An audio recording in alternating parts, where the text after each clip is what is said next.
அன்பான இறைமக்களே, இன்று Bible reading பிளானின் 231வது நாள். இன்று நாம் மலாக்கி புஸ்தகத்தை வாசிக்க தொடங்க இருக்கிறோம். மலாக்கி புஸ்தகம் திருவிவிலியத்தில் பழைய ஏற்பாட்டிலே கடைசி புஸ்தகமாக இருக்கிறது. இதில் வெறும் 4 அதிகாரங்களே உள்ளன.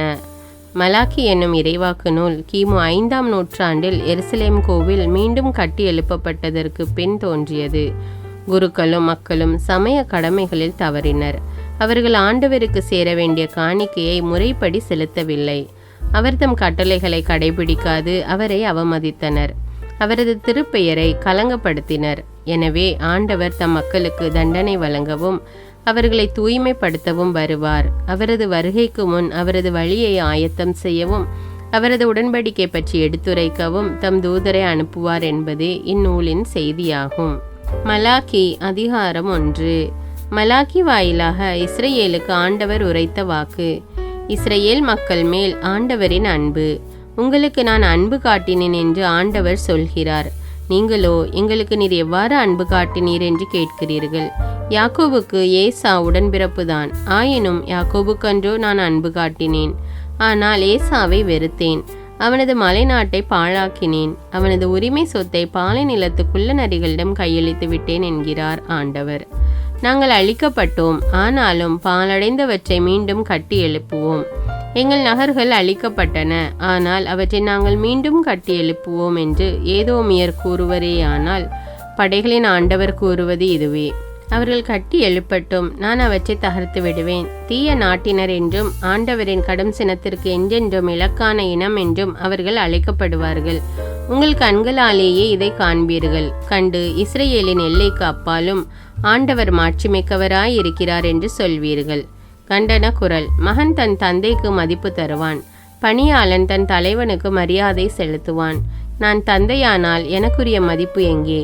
நான் தலைவனானால் எனக்கு நீங்கள் அஞ்சாதது ஏன் என்று தமது பெயரை அவமதிக்கும் குருக்களாகிய உங்களை படைகளின் ஆண்டவர் கேட்கிறார். நீங்களோ உமது பெயரை எவ்வாறு அவமதித்தோம் என்கிறீர்கள். என் பலிபீடத்தின் மேல் தீட்டான உணவை படைத்து என்னை அவமதித்தீர்கள். நீங்களோ எவ்வாறு நாங்கள் உம்மை கலங்கப்படுத்தினோம் என்கிறீர்கள். ஆண்டவரின் பலிபீடத்தை அவமதிக்கலாம் என்றல்லவோ நினைக்கிறீர்கள். குருடானவற்றை பலியிடுகிறீர்களே, அது தவறில்லையா? நொண்டியும் நோயுமாய் கிடந்தவற்றை பலியிட கொண்டு வருகிறீர்கள், அது குற்றம் இல்லையா? அவற்றை உன் மாநில தலைவனுக்கு கொடுத்து பார், அவன் உன்னை குறித்து மகிழ்ச்சி அடைவானோ, உனக்கு ஆதரவு அளிப்பானோ என்கிறார் படைகளின் ஆண்டவர். இப்பொழுது இறைவன் நம் மீது இரக்கம் காட்டுமாறு அவர் திருமுன் இறைஞ்சு நில்லுங்கள். நீங்கள் இத்தகைய காணிக்கையை கொடுத்திருக்க உங்களுக்குள் யாருக்கேனும் அவர் ஆதரவு அளிப்பாரோ என்கிறார் படைகளின் ஆண்டவர். என் பலிபீடத்தின் மேல் நீங்கள் வீணாக தீ மூட்டாதவாறு எவனாகிலும் கோவில் கதவை மூடினால் எத்துணை நன்று. உங்களை எனக்கு பிடிக்கவில்லை என்கிறார் படைகளின் ஆண்டவர். உங்கள் கையில் இருந்து காணிக்கை எதுவும் நான் ஏற்றுக்கொள்ள மாட்டேன். கதிரவன் தோன்றும் திசை தொடங்கி மறையும் திசை வரை வேற்றினத்தாரிடையே என் பெயர் புகழ்மிக்கது. எவ்விடத்திலும் என் பெயருக்கு தூபமும் தூய காணிக்கையும் செலுத்தப்படுகின்றன. ஏனெனில் வேற்றினத்தாரிடையே என் பெயர் புகழ்மிக்கதே என்கிறார் படைகளின் ஆண்டவர். நீங்களோ நம் தலைவரது பலிபீடம் தீட்டுப்பட்டது, அதன் மேல் வைத்துள்ள பலி உணவு அருவருப்புக்குரியது என்று நினைக்கும் பொழுது என் பெயரை கலங்கப்படுத்துகிறீர்கள். எவ்வளவு தொல்லை என்று அதை பற்றி இழிவாய் பேசுகிறீர்கள் என்கிறார் படைகளின் ஆண்டவர். கொள்ளையடித்ததையும் நொண்டியானதையும் நோயுற்றதையும் கொண்டு வருகிறீர்கள். இவற்றை காணிக்கை என கொண்டு வருகிறீர்கள். உங்கள் கையில் இருந்து அதை நான் ஏற்றுக்கொள்வேனோ என்று கேட்கிறார் ஆண்டவர்.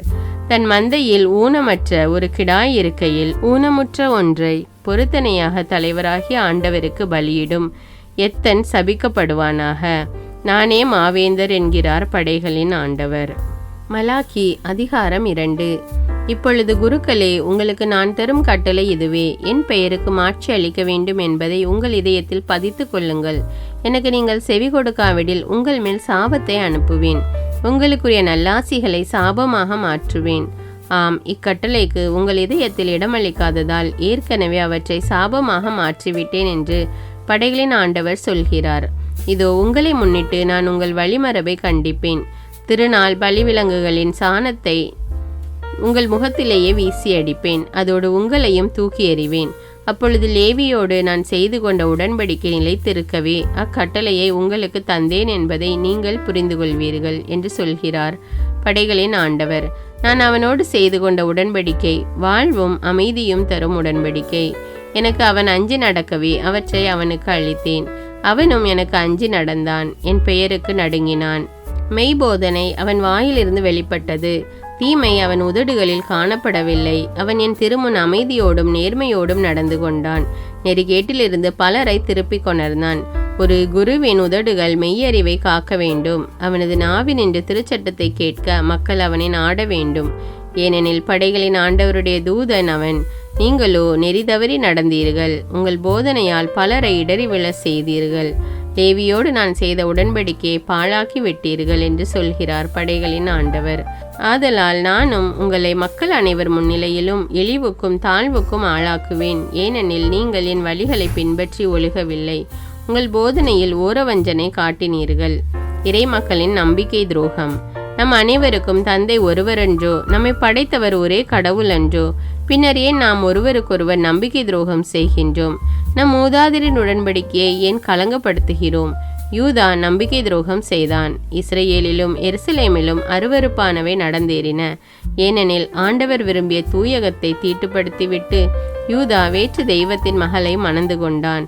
இதை செய்பவன் எவனாயிருந்தாலும் அவனுக்காக சான்று பகர்பவனோ மறுமொழி கூறுபவனோ படைகளின் ஆண்டவருக்கு காணிக்கை கொண்டு வருபவனோ இல்லாதபடி யாக்கோபின் கூடாரத்திலிருந்தும் ஆண்டவர் அழித்து விடுவாராக. நீங்கள் செய்யும் இன்னொன்றும் உண்டு. ஆண்டவரது பலிபீடத்தை கண்ணீரால் நிரப்புகிறீர்கள். உங்கள் காணிக்கையை ஆண்டவர் கண்ணோக்காததாலும் அதை விருப்புடன் ஏற்றுக்கொள்ளாததாலும் நீங்கள் ஆண்டவரது பலிபீடத்தை அழுகையாலும் பெருமூச்சுகளாலும் நிரப்புகிறீர்கள். இதற்கு காரணம் யாது என்று வினவுகிறீர்கள். காரணம் இதுவே, உனக்கு உன் மனைவிக்கும் உன் இளமையில் நிகழ்ந்த திருமணத்திற்கு ஆண்டவர் சாட்சியாயிருந்தார். அப்படி இருக்க உன் துணைவியும் உடன்படிக்கையால் உன் மனைவியுமான அவளுக்கு நீ நம்பிக்கை துரோகம் செய்தாயே. உங்களை ஒன்றாக இணைத்தவர் அவரே, வாழ்வின் ஆவியும் அவரே. அவர் நாடுவது தம் மக்களாக வாழும் குழந்தைகளை அன்றோ? ஆதலால் எவனும் தான் இளமையில் மணந்த மனைவிக்கு நம்பிக்கை துரோகம் செய்யாதிருப்பதில் கவனமாயிருப்பானாக. ஏனெனில் மனமுறிவை நான் வெறுக்கிறேன் என்கிறார் இஸ்ரேலின் கடவுளாகிய ஆண்டவர். மனமுறிவு செய்கிறவன் வன்முறையை மேலாடை கொண்டு மறைக்கிறான் என்கிறார் படைகளின் ஆண்டவர். ஆகையால் எச்சரிக்கையாயிருங்கள், நம்பிக்கை துரோகம் செய்யாதீர்கள். தண்டனை தீர்ப்பு அண்மையில் உள்ளது. உங்கள் பேச்சுகளினால் ஆண்டவரை சோர்வடைய செய்யாதீர்கள். எவ்வகையில் அவரை நாங்கள் சோர்வடைய செய்தோம் என்று வினவுகிறீர்கள். தீச்செயல் புரிவோர் அனைவரும் ஆண்டவர் கண்ணோக்கில் நல்லவரே, அவரும் அவர்கள் மட்டில் பூரிப்படைகிறார் என்று சொல்கின்றீர்கள். அல்லது நீதியின் கடவுள் எங்கே என்று கேட்கிறீர்கள். மலாக்கி அதிகாரம் 3. இதோ நான் என் தூதனை அனுப்புகிறேன். அவர் எனக்கு முன் வழியை ஆயத்தம் செய்வார். அப்பொழுது நீங்கள் தேடுகின்ற தலைவர் திடீரென தம் கோவிலுக்கு வருவார். நீங்கள் ஆவலுடன் எதிர்பார்க்கும் உடன்படிக்கையின் தூதர் இதோ வருகிறார் என்கிறார் படைகளின் ஆண்டவர். ஆனால் அவர் வரும் நாளை தாங்கக்கூடியவர் யார்? அவர் தோன்றும் போது நிற்க வல்லவர் யார்? அவர் புடமிடுகிறவரின் நெருப்பை போலும் சலவை தொழிலாளியின் சவர்க்காரத்தை போலும் இருப்பார். அவர் புடமிடுபவர் போலும் வெள்ளியை தூய்மைப்படுத்துபவர் போலும் அமர்ந்திருப்பார். லேவியின் புதல்வரை தூய்மையாக்கி பொன் வெள்ளியை போல் அவர்களை புடமிடுவார். அவர்களும் ஆண்டவருக்கு ஏற்புடைய காணிக்கை கொண்டு வருவார்கள். அப்பொழுது பண்டை காலத்தில் முன்னைய ஆண்டுகளில் இருந்தது போல யூதாவின் காணிக்கையும் எருசலேமின் காணிக்கையும் ஆண்டவருக்கு உகந்தனவாய் இருக்கும். அப்போது சூனியக்காரர், விபச்சாரிகள், பொய்யான இடுவோர், கூலிக்காரருக்கு கூலி கொடுக்காத வம்பர், கைம்பெண்ணையும் அநாதிகளையும் கொடுமைப்படுத்துவோர், அந்நியரின் வழக்கை புரட்டுவோர், எனக்கு அஞ்சி நடக்காதோர் ஆகிய அனைவருக்கும் எதிராக சான்று பகர்ந்து தண்டனை தீர்ப்பு வழங்க நான் விரைந்து வருவேன் என்கிறார் படைகளின் ஆண்டவர். 1/10 படைத்தல். யாக்கோபின் பிள்ளைகளே, ஆண்டவராகிய நான் மாறாதவர். அதனால்தான் நீங்கள் இன்னும் அழியாதிருக்கிறீர்கள். உங்கள் மூதாதையரின் நாளிலிருந்து என் கட்டளைகளை விட்டு அகன்று போனீர்கள். அவற்றை கை கொள்ளவில்லை. என்னிடம் திரும்பி வாருங்கள், நானும் உங்களிடம் திரும்பி வருவேன் என்கிறார் படைகளின் ஆண்டவர். நீங்களோ நாங்கள் எவ்வாறு திரும்பி வருவோம் என்கிறீர்கள். மனிதர் கடவுளை கொள்ளையடிக்க முடியுமா? நீங்கள் என்னை கொள்ளையடிக்கிறீர்கள். எவ்வாறு நாங்கள் உம்மை கொள்ளையடிக்கிறோம் என்று வினவுகிறீர்கள். நீங்கள் தர வேண்டிய 10 காணிக்கையிலும் தான். நீங்களும் உங்கள் இனத்தார் அனைவரும் என்னை கொள்ளையடித்ததால் சாபத்துக்கு உள்ளானீர்கள். என் இல்லத்தில் உணவு இருக்கும் பொருட்டு 10 பங்கு முழுவதையும் கொண்டு வந்து அங்கே களஞ்சியத்தில் சேருங்கள். அதன் பிறகு நான் வானத்தின் பலகணிகளை திறந்து உங்கள் மேல் ததும்பி வழியுமாறு ஆசி வழங்குகிறேனா இல்லையா என பாருங்கள் என்கிறார் படைகளின் ஆண்டவர். பயிரை தின்று அழிப்பனவற்றை உங்களை முன்னிட்டு கண்டிப்பேன். அவை உங்கள் நிலத்தின் விளைச்சலை பாழாக்க மாட்டா. உங்கள் தோட்டத்தில் உள்ள திராட்சை கொடிகள் கனி கொடுக்க தவற மாட்டா என்கிறார் படைகளின் ஆண்டவர். அப்போது வேற்றினத்தார் அனைவரும் உங்களை பேறு பெற்றோர் என்பார்கள், ஏனெனில் நீங்கள் இனிய நாட்டின் மக்களாய் திகழ்வீர்கள் என்கிறார் படைகளின் ஆண்டவர். கடவுளின் வாக்குறுதி. எனக்கு எதிராக நீங்கள் கடுஞ்சொற்களை உதிர்த்து வந்தீர்கள் என்கிறார் ஆண்டவர். ஆயினும் உமக்கு எதிராக என்ன பேசினோம் என்று கேட்கிறீர்கள். கடவுளுக்கு ஊழியம் செய்வது வீண். அவரது திருமுறைகளை கடைபிடித்து ஒழுகுவதாலும் படைகளின் ஆண்டவர் திருமுன் மனம் வருந்தி நடந்து கொள்வதாலும் நமக்கு என்ன பயன்? இனிமேல் நாங்கள் ஆணவக்காரரே பேறு பெற்றோர் என்போம். கொடியோர் தலை தோங்குவது மட்டுமல்ல, கடவுளை அவர்கள் சோதித்து பார்த்தாலும் தப்பித்துக் கொள்கிறார்கள் என்றெல்லாம் நீங்கள் கூறவில்லையா? அப்போது ஆண்டவருக்கு அஞ்சி நடந்தோர் ஒருவரோடு ஒருவர் உரையாடி கொண்டனர். ஆண்டவர் உன்னிப்பாக கேட்டார். ஆண்டவருக்கு அஞ்சி நடந்து அவரது பெயரை நினைத்து வாழ்வோருக்கென நினைவு நூல் ஒன்று அவர் திருமுன் எழுதப்பட்டது. நான் செயலாற்றும் அந்நாளில் அவர்கள் எனது தனி பெரும் சொத்தாக இருப்பார்கள் என்கிறார் படைகளின் ஆண்டவர். ஒரு தந்தை தமக்கு பணிவிடை செய்யும் மகன் மீது கருணை காட்டுவது போல் நான் அவர்கள் மீது கருணை காட்டுவேன். அப்போது நீங்கள் நேர்மையாளருக்கும் கொடியோருக்கும் கடவுளுக்கும் ஊழியம் செய்வோருக்கும் அவருக்கு ஊழியம் செய்யாதோருக்கும் உள்ள வேற்றுமையை மீண்டும் கண்டுகொள்வீர்கள். மலாக்கி அதிகாரம் 4. ஆண்டவரின் நாள்.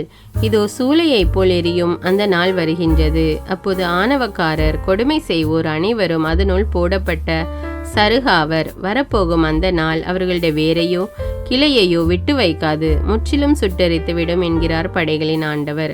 ஆனால் என் பெயருக்கு அஞ்சி நடக்கின்ற உங்கள் மேல் நீதியின் கதிரவன் எழுவான்.